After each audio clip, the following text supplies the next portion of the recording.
I request President, High Court Bar Association, Jabalpur, Shri D.K. Jain, to deliver his farewell speech.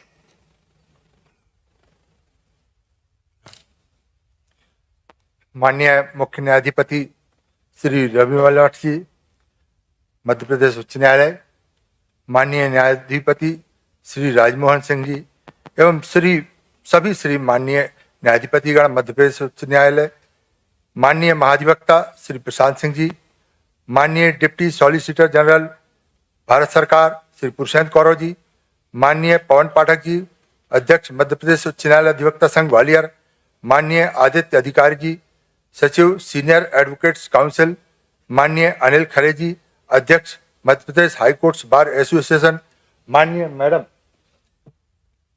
मुख्य न्यायाधिपति, माननीय न्यायाधिपति गणों के सभी परिजन एवं मध्य प्रदेश हाई कोर्ट की रजिस्ट्री के सभी सदस्यगण एवं मध्य प्रदेश उच्च न्यायालय के सभी माननीय सदस्यगणों को मेरा सादर नमस्कार। मध्य प्रदेश उच्च न्यायालय के इस महान गौरवशाली न्यायालय में आप सभी माननीय न्यायमूर्ति गणों के समक्ष मध्य प्रदेश उच्च न्यायालय अधिवक्ता संघ जबलपुर के अध्यक्ष के रूप में यह मेरा प्रथम उद्घोषण है। अतः मेरे द्वारा अपने भावों की अभिव्यक्ति के दौरान अगर मुझसे कोई भूल हो, यदि मेरे भावों से आप सभी माननीय न्यायाधीश गणों को कोई ठेस पहुंचे, तो इसके लिए मैं पूर्व से ही क्षमा प्रार्थना करता हूं, क्योंकि आप न्यायमूर्तिगण दया और क्षमा की मूर्ति हुआ करते हैं, ऐसे हमें बताया जाता है। माननीय मुख्य न्यायाधिपति महोदय, आप अपने परिवार में तीसरी पीढ़ी के न्यायाधीश हैं, अतः आप में न्यायपालिका एवं न्याय के प्रति गहरी समझ होना स्वाभाविक है। परंतु मैं अपने परिवार में पहली पीढ़ी का वकील हूं और वकालत भी ज्यादातर समय जिला न्यायालय में ही की है। अच्छा, अतः मुझे कानूनों के संबंध में ज्यादा ज्ञान तो नहीं है, परंतु न्यायपालिका के प्रति आस्था एवं सम्मान मेरे हृदय एवं मस्तिष्क के कोने कोने में व्याप्त है। मैं जानता हूं कि न्यायालयों की स्थापना न्यायाधीश गणों एवं अधिवक्ता गणों के व्यक्तिगत हितों की खातिर नहीं की गई है। ये न्यायालय आम जनता को न्याय प्रदान करने के लिए स्थापित किए गए हैं। न्यायालय का मूल उद्देश्य भारत के प्रजातंत्र की आत्मा, हमारे श्रेष्ठ संविधान की रक्षा करने हेतु एवं देश और प्रदेश की जनता को न्याय प्रदान हेतु की गई है। अतः सभी माननीय न्यायाधीशगण एवं अधिवक्तागणों का यह कर्तव्य है कि देखें कि देश और प्रदेश की आम जनता को न्याय प्राप्त हो भी रहा है अथवा नहीं। माननीय न्यायाधीशगणों एवं अधिवक्तागणों की कार्यप्रणाली से आम जनता में न्याय मिलने में यदि कोई प्रतिकूलता होती है तो उसमें सुधार आवश्यक है। इस संबंध में मैं दो पंक्तियां कहना चाहता हूं। न्यायाधीश और अधिवक्ता संविधान के मानस पुत्र, संविधान की रक्षा करना हम सबका है धर्म पवित्र। माननीय न्यायाधीश गण, मैं आपसे विनम्र आग्रह करना चाहता हूं कि जनता के साथ न्याय करने में एवं संविधान की रक्षा करने के एवज में माननीय न्यायाधिपतियों को तो आम जनता की संचित की हुई निधि से वेतन भत्ते, गाड़ी बंगला, सुरक्षा पेंशन इत्यादि प्राप्त होती है और होनी भी चाहिए। जनता को न्याय देने के एवज में जो भी दिया जा सके वह कम है, परंतु अधिवक्ता जो आम जनता को न्याय दिलाने के लिए कड़ी मेहनत करते हैं, अगर न्यायाधीश गणों की किसी समझ की कमी से फैसले में कोई त्रुटि हो तो बड़ी अदालत के समक्ष तक अपीलें और दलीलें तब तक जारी रखते हैं जब तक उनके पक्षकार को न्याय प्राप्त न हो जाए। और इसके एवज में अधिवक्ता गणों को कोई वेतन भत्ते, सुरक्षा इत्यादि भी प्राप्त नहीं होती है। जो भी हमारे पक्षकार अपनी सामर्थ्य के अनुसार हमें भेंट करते हैं, पर्याप्त मानकर संतुष्ट रहते हैं। हमें इसका कोई मलाल भी नहीं है, क्योंकि आज के सैकड़ों वर्ष पूर्व जब हमारे देश में राज्य तंत्र था, राज्य की जनता के धन बल के सहारे राज्य करने वाले राजा महाराजा बड़े बड़े महलों में शान शौकत की जिंदगी जीते थे और राज्य को श्रेष्ठ बनाने के लिए ज्ञान और नीतियों की शिक्षा देने वाले राजगुरु, साधु, महर्षि इत्यादि जंगलों में कुटिया बनाकर भिक्षा यापन कर आम जनता के कल्याण की सदैव कामना किया करते थे। परंतु जब भी उनका आगमन राज दरबार में होता था तो राजा महाराजा इसे अपना सौभाग्य समझते हुए उनकी आगवानी महलों के दरवाजे तक करते थे। लेकिन आज के जमाने में जब राजतंत्र समाप्त हो चुका है, प्रजासत्ता का शासन है, तब ज्यादातर व्यक्तियों की पहचान उनकी भौतिक सामर्थ्य एवं शासन के द्वारा किए गए अधिकारों से ही होती है। इसी कारण आजकल न्यायालय की उच्च आसंदी पर बैठने वाले कुछ माननीय न्यायाधीशगण अधिवक्ता गणों का अपमान करना अपना अधिकार समझने लगे हैं। मैं यहाँ विनम्रता पूर्वक यह आग्रह कर देना चाहता हूँ कि ऊंची आसंदी पर बैठकर कोई महान नहीं होता है। व्यक्ति सदैव अपने गुणों से महान होता है और इसी बात को समझाने के लिए जब हनुमान जी को लंका के दरबार में पेश किया गया तो ऊंचे ऊंचे सिंहासन पर दरबारियों ने भगवान का राम का निरादर करने की नियत से हनुमान जी को बैठने के लिए कोई उचित आसन नहीं दिया। तब हनुमान जी ने भगवान राम की सामर्थ्य को समझाने की नियत से अपनी पूंछ का ही सिंहासन सारे दरबारियों के सिंहासनों से ऊपर बढ़ाकर राम की प्रतिष्ठा को स्थापित किया। अतः मैं आप सभी माननीय न्यायाधिपतियों से विनम्रता पूर्वक यह आग्रह करता हूं कि आम जनता को न्याय दिलाने आए अधिवक्ता गणों को अपने से कमतर और छोटा न जाने। वास्तव में देश के प्रजातंत्र को सुरक्षा रखने की जवाबदारी यदि कोई उठा रहा है तो वह हमारा अधिवक्ता ही है। सारा देश देख रहा है कि अधिकारी भ्रष्टाचार में लिप्त हैं और देश के नेता तो भ्रष्टाचार का मुकुट ही बन चुके हैं और न्यायाधीश गण भी नए नए कीर्तिमान स्थापित करने लगे हुए हैं। ऐसी स्थिति में हमारी बार, जो वास्तव में न्यायालयों में आम जनता की प्रतिनिधि है, वह न्यायालय की कार्यवाहियों का आईना है। अतः बार के द्वारा न्यायपालिका को यदि न्यायिक कार्यवाहियों में कमियों का आईना दिखाया जाता है तो इसे सहृदयता से स्वीकार करते हुए न्यायपालिका की प्रतिष्ठा को बढ़ाने में सहयोगी बनना चाहिए। यहाँ मैं पुनः 2 पंक्तियों में अपनी बात कहना चाहता हूँ। बार बेंच की जननी है, बार बेंच की पथदर्शक, बार बेंच पर अंकुश है, बार न्याय की रक्षक। हे न्यायाधीश गणों, आपका जन्म हमारी बार से ही हुआ है और आगे भी हमारी बार अनेक न्यायाधीशों को जन्म देगी। जन्म देने वाली माता का कर्तव्य होता है कि अपनी संतानों को चलना बोलना सिखाए और हमारी बार ही न्यायालयों में न्यायाधीशों का पथदर्शन करती है। माँ का कर्तव्य है यदि उसकी कोई संतान गलती करे तो उस गलती को सुधारें। इसी कारण जब कोई न्यायाधीश गण गलत फैसला देते हैं तो हमारी बार ही उस फैसले को दुरुस्त करवाने हेतु अपील करती है।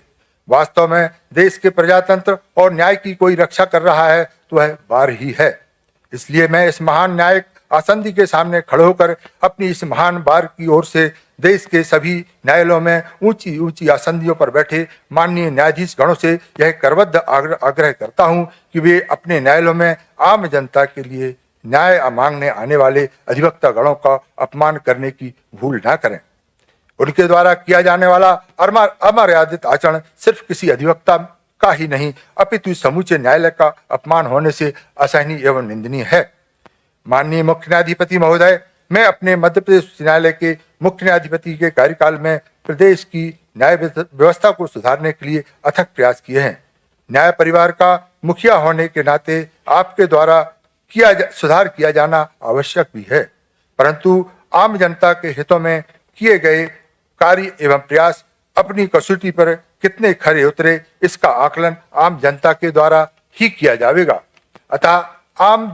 अतः न्यायालय में आम जनता का प्रतिनिधित्व करने वाली बार ही की अभिव्यक्ति इस संबंध में महत्वपूर्ण होती है। मैं अभी कुछ दिन पूर्व ही मध्य प्रदेश उच्च न्यायालय अधिवक्ता संघ का अध्यक्ष पदासीन हुआ हूँ।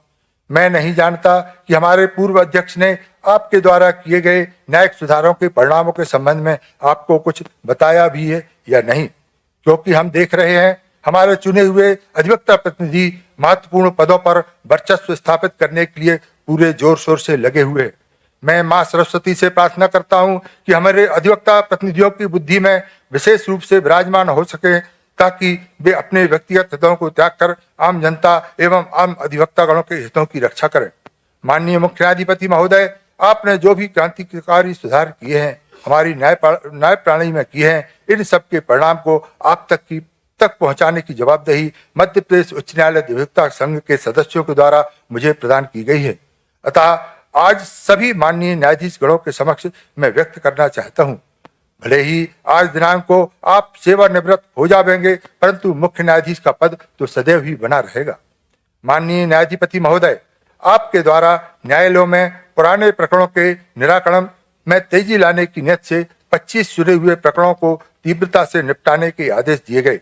आपके द्वारा पारित आदेश सद्भावना पूर्वक था, परंतु उन प्रकरणों को समय सीमा में निपटाने का दबाव के कारण न्यायाधीश गणों ने तेजी से एक ही दिन में अनेकों गवाह न्यायालय में गवाही देने उपस्थित सम्मत जारी किए। एक ही दिन में अनेकों गवाह न्यायालय में गवाही देने उपस्थित होते रहे और न्यायाधीश गण भी दबाव और मजबूरी में आकर न्यायालय के दोनों कठोरों में गवाही प्रारंभ करवाने लगे और तीसरे प्रकरण में भी अधिवक्ता की बहस सुनने के लिए विवश होने लगे। गवाहों का ज्यादा प्रतिपरीक्षण न्यायालयों ने समय के अभाव होने के कारण न्यायालय द्वारा प्रतिपरीक्षण में अंकुश लगाने लगे। अत्यधिक पुराने प्रकरणों में बचाव साक्ष्य न्यायालय में प्रस्तुत करने में 1 या 2 अवसर देकर प्रकरण का विचारण समाप्त करने लगे। न्यायालयों की गैर न्यायिक कार्यवाही की वजह से अगर अधिवक्ता गणों के द्वारा एक न्यायालय से दूसरे न्यायालय में प्रकरण स्थानांतरित करने हेतु आवेदन प्रस्तुत किए तो अप्रत्यक्ष रूप से उच्च न्यायालय की रोक होने के कारण ऐसे सभी आवेदनों को निरस्त कर पक्षकारों को न्यायालय की अनुचित कार्रवाइयों के सामने नतमस्तक होने विवश कर दिया गया। न्यायालय की सारी मर्यादाएं तार-तार हो गईं। विचारण न्यायालय के न्यायाधीशों का मकसद अपनी नौकरी की चिंता हो गया, जिस कारण प्रदेश भर के लाखों अधिवक्ताओं ने न्यायालय की कार्यवाही का प्रतिकार किया और जिसके परिणाम स्वरूप हमारे प्रदेश के हजारों अधिवक्ता गणों पर न्यायालय की अवमानना के हजारों प्रकरण चलाए गए। हमें इसका कोई मलाल भी नहीं है। संविधान ने आपको दंड देने का अधिकार दिया है और हमने यदि कोई गलती की है तो आप हमें दंड दें। हमारी क्या बिसात हम आपका विरोध कर सके। भगवान शंकर ने भी जब भस्मासुर को वरदान दिया था तो खुद उन्हें अपनी सुरक्षा के लिए तीनों लोग भागना पड़ा था। माननीय मुख्य न्यायाधिपति महोदय, आपके द्वारा न्यायालय का कार्यालयीन समय प्रातः 10:30 बजे से प्रातः 10:15 बजे करके आम जनता के हितों को ध्यान में रखकर किया गया था, परंतु इसके अनेकों दुष्परिणाम हो रहे हैं। इस पर पुनर्विचार करने का कष्ट करें। माननीय हमारे न्यायालयों के कुछ माननीय न्यायाधीश गण अधिवक्ता गणों से असमित भाषा में बात कर रहे हैं। जरा सी बात में प्रकरण डिसमिस करना, कॉस्ट लगाना न्यायाधीश गणों की गरिमा के प्रतिकूल है। एक अधिवक्ता एक ही समय एक से अधिक न्यायालयों में उपस्थित नहीं हो सकता है।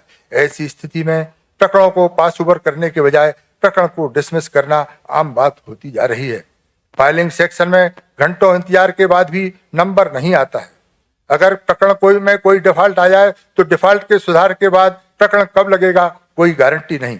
अगर किसी कारणवश 7 दिनों के भीतर डिफॉल्ट दूर ना हो तो एक मुश्त अनेकों प्रकरण डिसमिस किए जा रहे हैं, जबकि हजारों ऐसे पुराने प्रकरण न्यायालय में अपनी सुनवाई का इंतजार करने के लिए लंबित हैं और उनका नंबर ही नहीं आ रहा है। तो क्या यह नियम उचित है? कृपया पुनर्विचार करें। ऐसा प्रतीत होता है कि माननीय उच्च न्यायालय को आम जनता को न्याय देने की बजाय प्रकरणों का बोझ कम करने में ज्यादा रुचि है। इसके लिए यह बेहतर होगा कि फाइलिंग सेक्शन में ही माननीय न्यायाधीश पतियों की नियुक्ति कर दी जाए। मान्यवर, इस साल मध्य प्रदेश उच्च न्यायालय ने गर्मी की छुट्टियां 15 दिन आगे बढ़ा दी हैं। जब हम छुट्टियां मिलेंगी तो बच्चों के स्कूल खुल जाएंगे। मैं यह जानता हूं कि यह सब सिर्फ आपने अपनी मर्जी से नहीं किया होगा। हमारी बार के पूर्व अध्यक्ष भी हर समय कंधे से कंधा मिलाकर आपके साथ खड़े रहे।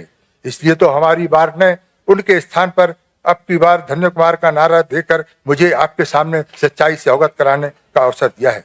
मुझे भरोसा है कि आप हमारी पीड़ा को अवश्य सुनेंगे।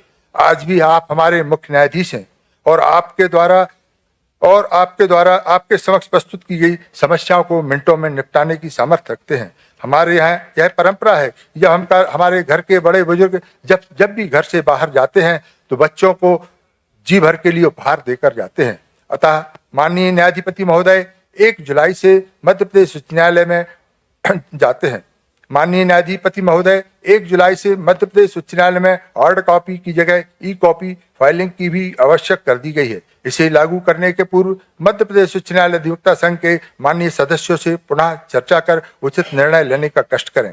मैं आपसे प्रार्थना करता हूं कि मैंने आपके समक्ष अपनी बार की ओर से जो समस्याएं प्रस्तुत की हैं उनका निराकरण करने की कृपा करें। माननीय मुख्य न्यायाधिपति महोदय, वर्तमान समय में हमारे अधिवक्ता गणों को एक और महत्वपूर्ण समस्या का सामना करना पड़ रहा है। अलग अलग न्यायाधीशों की अलग अलग विवेकशीलता होने के कारण एक ही किस्म के प्रकरणों में अलग अलग न्यायाधीश अलग अलग प्रकार के निर्णय देते हैं और इसका सीधा प्रभाव आम जनता में न्यायाधीश की योग्यता के बजाय वकील की योग्यता से जोड़कर देखा जाता है। इस संबंध में मैं आपके समक्ष निम्न तर्क प्रस्तुत करता हूँ। एक ही किस्म की बीमारी का इलाज करने वाले 3 अलग अलग डॉक्टर हों और एक डॉक्टर से इलाज होने में 100% की गारंटी और दूसरे डॉक्टर से इलाज होने में 50% और तीसरे डॉक्टर से इलाज होने में मरीज की ठीक होने की कोई गारंटी ना हो तो स्वाभाविक है मरीज अपना इलाज प्रथम श्रेणी के डॉक्टर से ही कराना उचित समझेगा। अतः माननीय न्यायाधीश गणों के निर्णय में एक रूपता स्थापित करने हेतु माननीय उच्च न्यायालय को ठोस प्रयास करना आवश्यक है, क्योंकि किसी प्रकरण के निर्णय से न्यायाधीश की योग्यता नहीं, वकील की योग्यता का प्रमाण पत्र आम जनता के द्वारा जारी कर दिया जाता है और होनहार वकील का भविष्य खतरे में पड़ जाता है। मान्यवर, एक और पीड़ा के संबंध में आपको अवगत कराना चाहता हूं। हमारे मध्य प्रदेश उच्च न्यायालय में पदस्थ एक माननीय न्यायाधिपति को हिंदी भाषा का ज्ञान न होने के कारण उनके द्वारा अधीनस्थ न्यायालयों की समस्त कार्यवाहियों को अंग्रेजी में रूपांतरित करने का आदेश पारित किया जाता है, जबकि हमारे प्रदेश की आम जनता और ज्यादातर अधिवक्ता हिंदी भाषी है। मुझे स्वयं अंग्रेजी भाषा का ज्ञान नहीं है। ऐसी स्थिति में आप माननीय मुख्य न्यायाधिपति महोदय से आग्रह है कि हमारे माननीय न्यायाधीश महोदय को अन्य उच्च न्यायालय में स्थानांतरित करने हेतु माननीय उच्चतम न्यायालय भारत को अनुशंसा प्रेषित करने की कृपा करें। मान्यवर, हमारे मध्य प्रदेश उच्च न्यायालय को बड़े बड़े भवनों की आपके द्वारा सौगात दी गई है। एक का शिलान्यास माननीय महामहिम ज्योति मुर्मू जी ने किया था, जिसका निर्माण युद्ध स्तर पर जारी है, और एक और भवन मध्य प्रदेश न्यायिक अकादमी का शिलान्यास 19 मई 2024 को किया गया है, और उसमें मुझे मध्य प्रदेश उच्च न्यायालय अधिवक्ता संघ के ही अध्यक्ष की हैसियत से आमंत्रित कर मेरा नाम शिलालेख पर भी अंकित कराने की कृपा की। आपके द्वारा किए गए इस महान कार्य के लिए मैं मध्य प्रदेश उच्च न्यायालय अधिवक्ता संघ की ओर से आपको धन्यवाद प्रेषित करता हूँ। माननीय मुख्य न्यायाधिपति